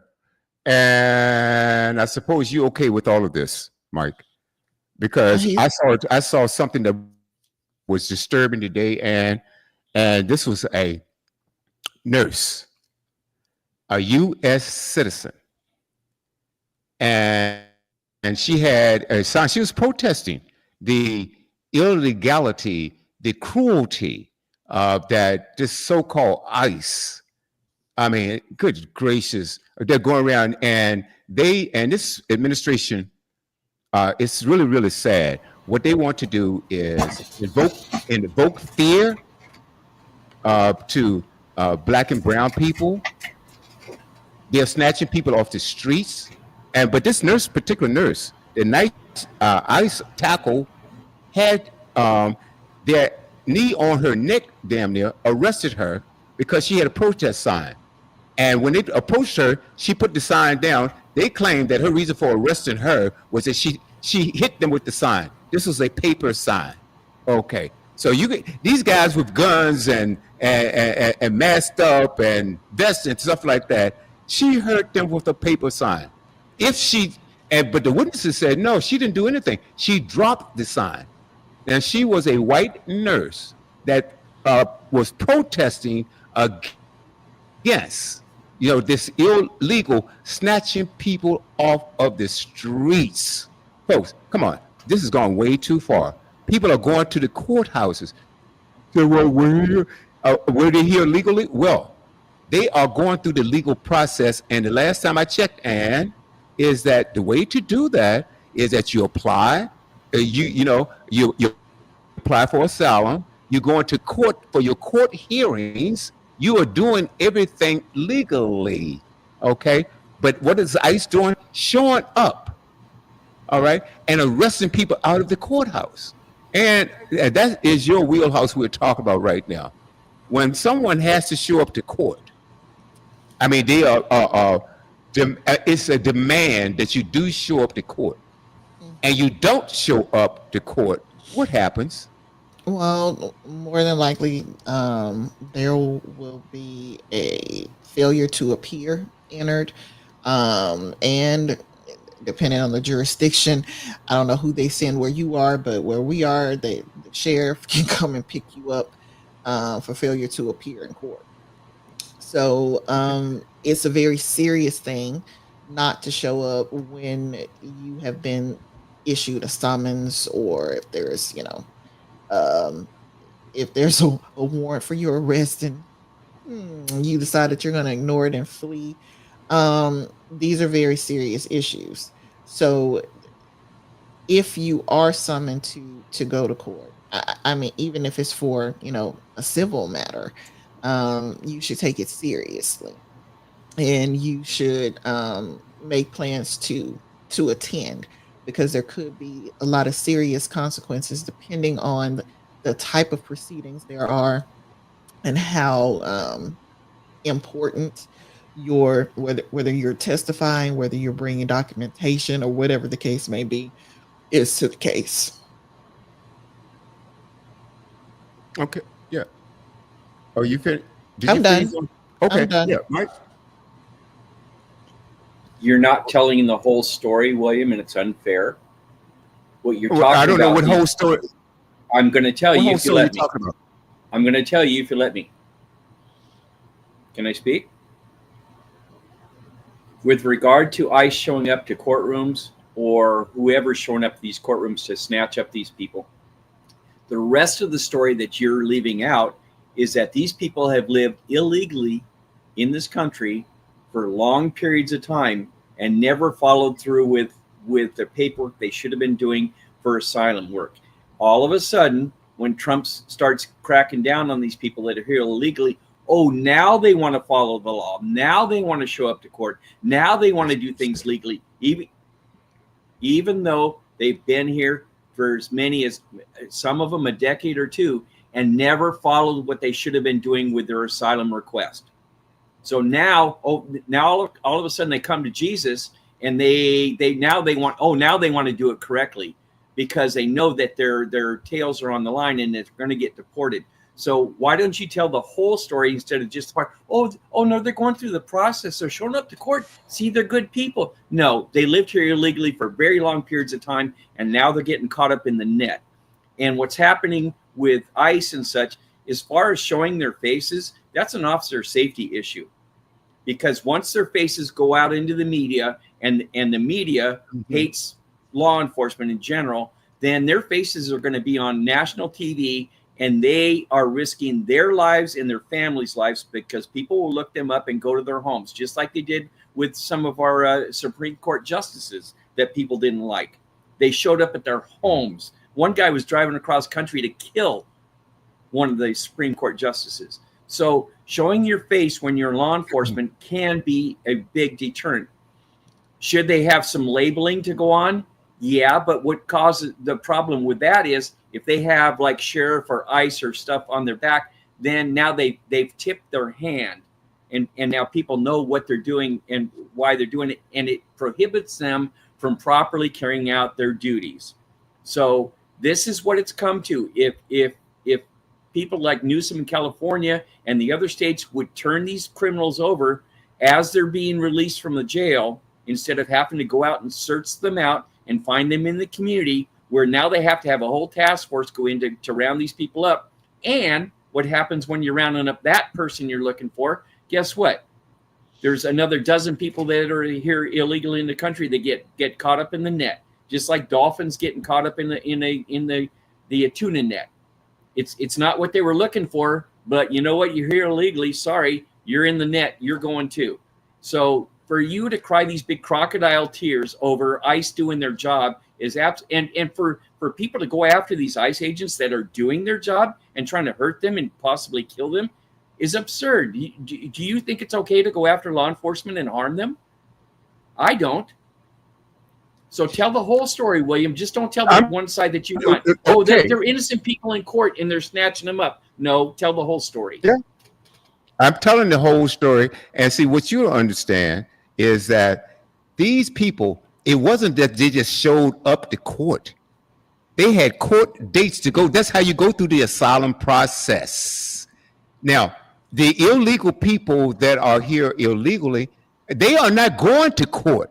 They've never applied. These are people that have applied for their green cards or whatever it is, their visas or whatever it is. So yes, I am telling you the whole story. What I'm saying is there's a process. The process is you go to court, you go in front of a judge, and so the process to become a citizen in the United States, unless you're white out of South Africa, okay, takes a long time. No, I'm not, no. I'll let you talk, I'm gonna finish. It takes a long time to do that. These people, now, when Trump ran, he says, we're gonna get the criminals, the violent criminals out of this country. They are doing everything but that because they're not catching the violent criminals. They're taking people off their jobs. They're going into their restaurants where they're snatching people off of court, out of the courts. They're taking people out of church. And they are even detaining and arresting American citizens. So I'm going to tell the whole story. And the whole story is that you are wrong about that because the illegals who have never applied for asylum or applied for a green card, they are not going to court. Okay. And I really want to hear your take on that. You didn't hear anything I said, William. Well, no, I think that you're wrong. I heard what you said, but I don't agree with that ridiculous mess you're talking. I heard what you said, and I actually want to respond to it.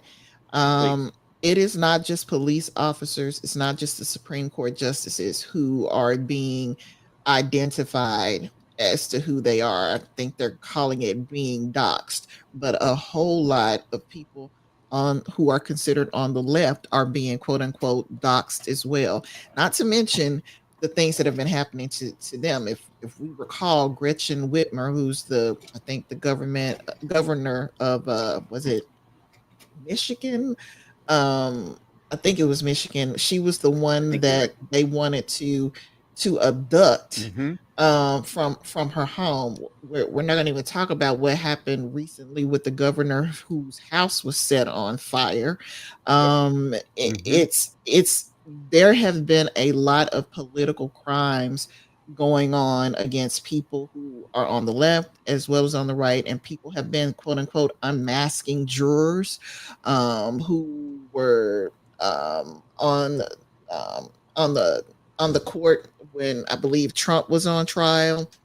People are afraid, literally, to be, whether it's on a grand jury, whether it's on a regular jury, and anything that had to be with him, because they know they're going to get death threats. They know that people are going to come after them. It was the same thing with the governor of Georgia, and I forget the man who was also, was he the Secretary of State, somebody like that. They were getting death threats because they didn't help Trump quote unquote find some votes.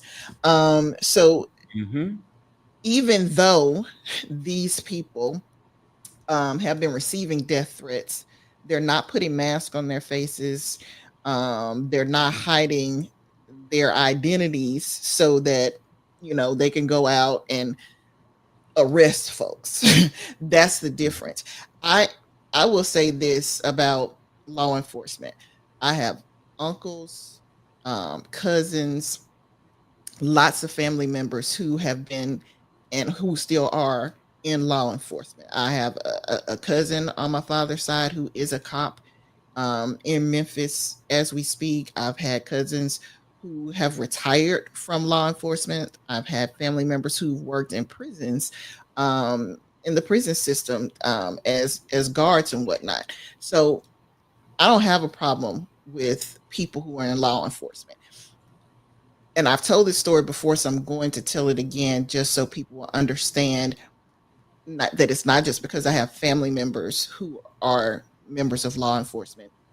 It's also because a cop who doesn't look like me um, did his job by protecting and serving me when I wasn't expecting it, and he didn't have to.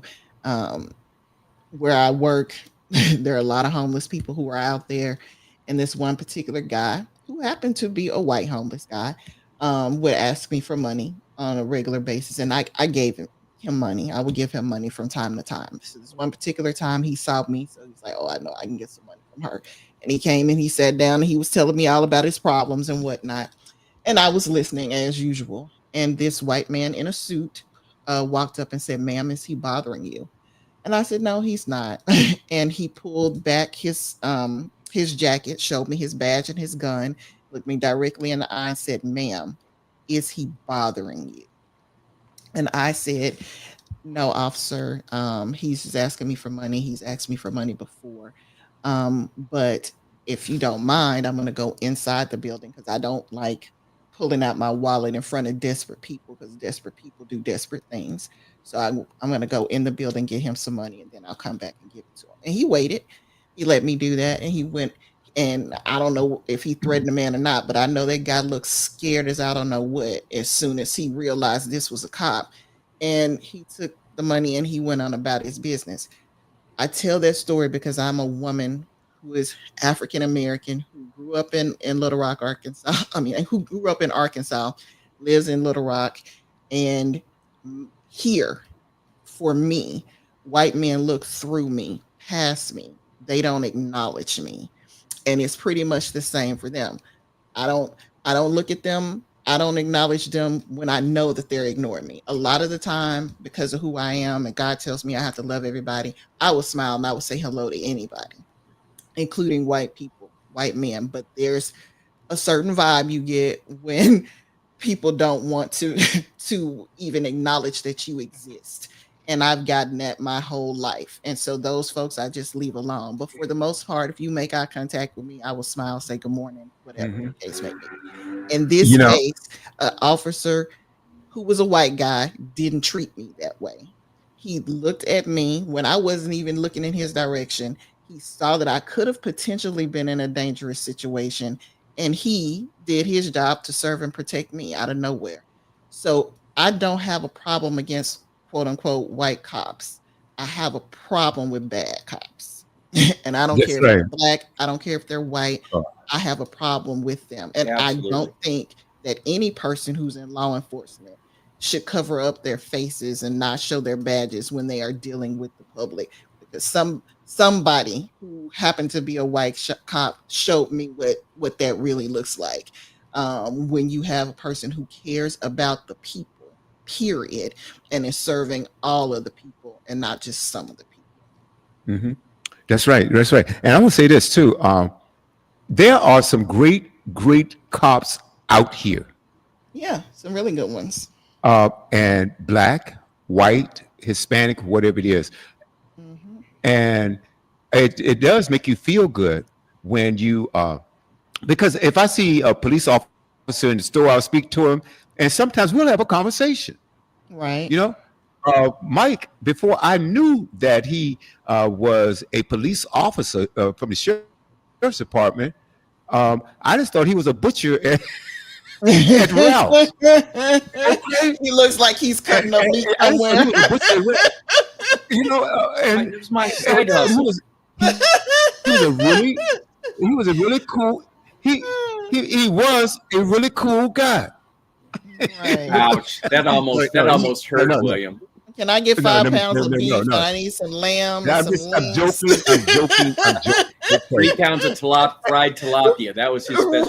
3 Right. pounds Yeah, fried boy. tilapia. As a matter of fact, Right. I called Mike. I called him at the store. I think I said, "Man, that was great fish." I called, and then I found out he was Now, a see how we can put people in a box. yeah. And so what happened? And then I found out after we talked for a while, he became a client of mine. That he was a police officer. I said, "Well, damn, when do you sleep?" because I see you at that, and he's a full-time police officer, sheriff officer, or no, investigator, and he worked around. I said, damn, this guy doesn't sleep at all. But anyway, we became good friends, and I'm telling you, and I think that I call myself interviewing him, but he interviewed me for a whole year before he became my client. A whole year. Story. True story. That is a true story. And Mike and I, we're going to always disagree about when it comes to Trump, you know, and the Republican Party. We're going to disagree on that because I see it from a whole different angle. Yes, and I'm going to say it for the 1000th time. There are bad Democrats. If you show me one, that was Menendez, Mr. Goldbars, Bob Menendez. That was him. And when they convicted him, shucks, I said, no, let him go. Go. Fine. When it comes to the Epstein files, if there's Democrats on that, if they're guilty, I don't care if it's Bill Clinton or Bill Clinton's daddy. Bill Cosby. Go. I don't care. Release it. Release it. It doesn't matter. But the point that I'm getting at is that we were talking about how people like the Governor Whitmer, and all these Democrats are being targeted and things like that. Even Trump even put out President Obama's address. Why would you do that? And then there was a man in the neighborhood. Remember, I think Secret Service stopped him. Who knows what he had up, you know. Look at the Democrats that were just assassinated. What state was that? They were legislators, and husband and wife. They were killed. Those were all Democrats. Yeah, I remember that. No, they were Democrats. Yeah. And Mike, what I have a problem with, you said both sides. Like, yeah, both sides do things. But I'm telling you, it's a false equivalent. Says like it's kind of equal, like, all right, because all we see on the Republican side is fear, intimidation, hatred. And I'm gonna ask you a question.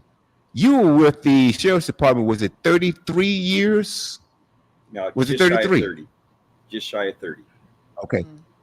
How many times did you wear a mask when you arrested somebody? I'm glad you asked that question because I know we're short on time, and I did want to get this in before we're over with the show today.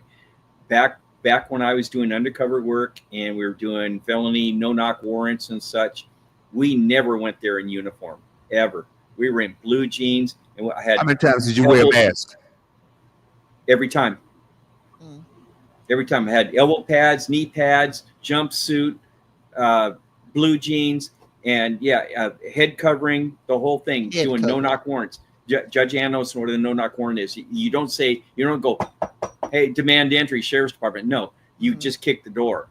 So you got at least two in the back and two in the front, and you just kick the door, you break the window. I have a pistol grip shotgun that I still have, a Remington 870 that I still have.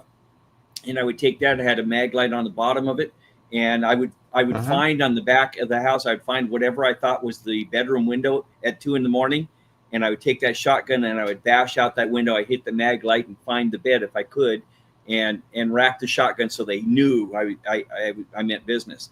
And then I'd say, let me, yell at them, sheriff's department, let me see your hands. Let me see your hands. Do it now. Do it now.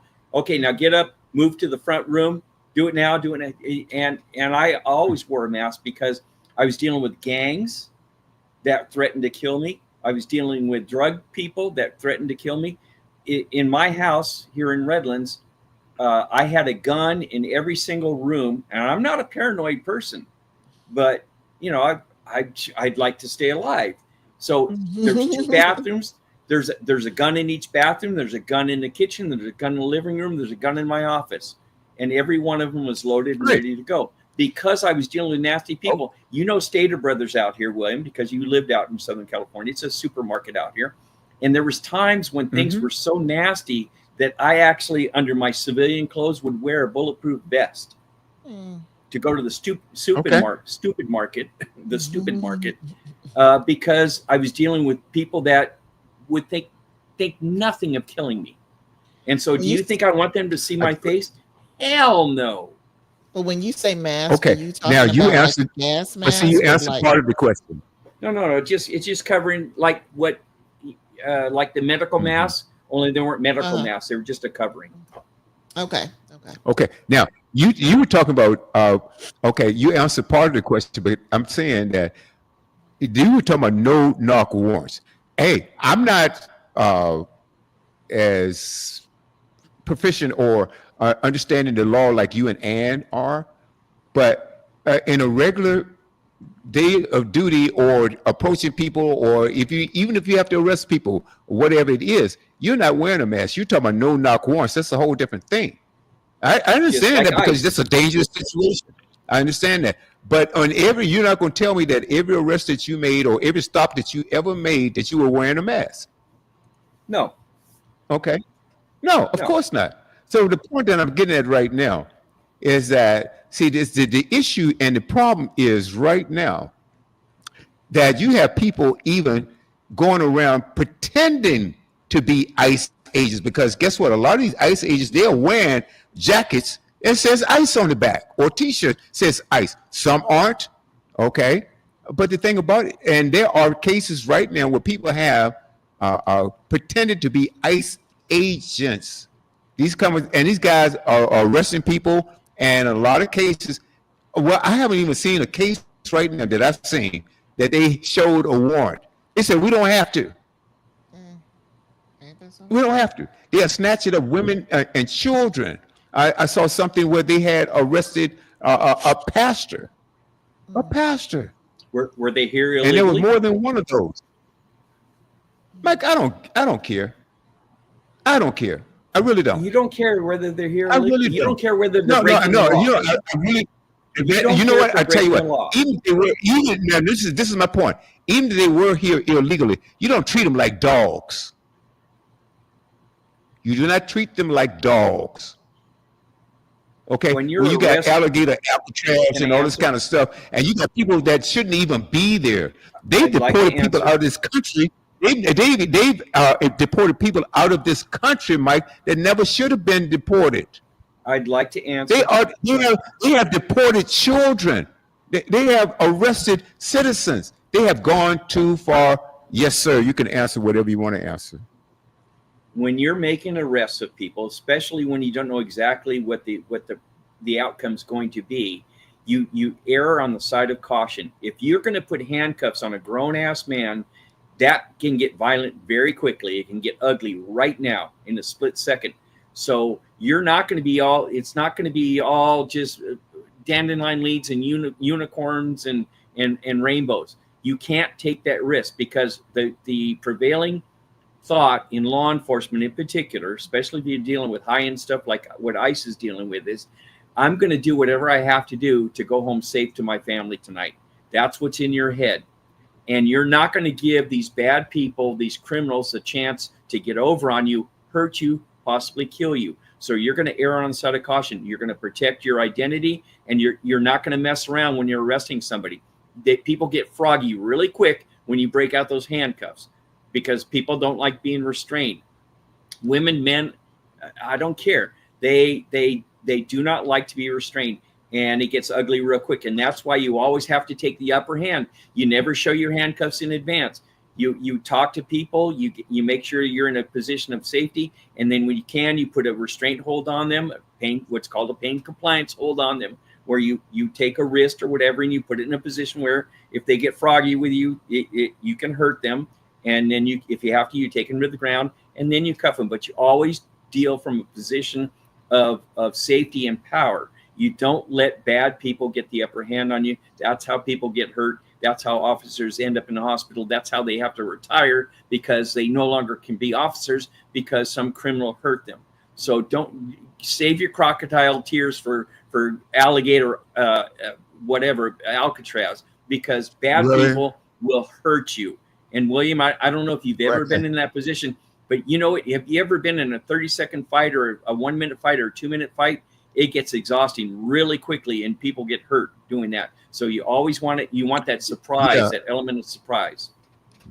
Yeah. You're gonna get hurt with arresting a grandma or a mom with children, or That's you not are the way arresting it children. goes. Oh, that's two different things, Mike. Yes, if you got a criminal, you got this big We're not beating up burly guy. grandma. You got no. Hold on. I sit back and listen to you. We only have a couple of minutes, okay, and we got to go. But the point that I'm getting at, you're arresting mothers with babies. You're arresting grandmothers. Are they You're breaking the law? No. Are they You're breaking the law? You're arresting elderly people that can't even defend themselves if you fought them. Now, two different things. If you got a violent criminal, I understand exactly what you're saying. You got to get the upper hand, but you don't go around arresting mom with a baby. How is she going to hurt you? That makes no sense. Was she How's that breaking the grandmother's going to law? hurt you? How's that grandmother going to hurt you? That's Are they baloney. breaking the law? In a lot of cases that I've seen, no. You're just locking up people because they're black or brown. I don't want to hear that garbage. And you get the final thought. Thank you, Howard Harris and Vlora Brand, for tuning in. We appreciate your comments, and we appreciate you guys sticking with us every week. It's a blessing to have you and all of our listeners and followers. Please come back next week for more of the Boomerang Radio Show with me, William A. Brown, Dr. Cecilia Sims, and Mad Mike. Keep it locked right here on Studio W Buzz. We'll be back. Oh, yeah. It's going to be more fiery, too. All right, guys. Enjoy your Sunday. All right. Have a blessed week, everybody. All right, guys. Come back.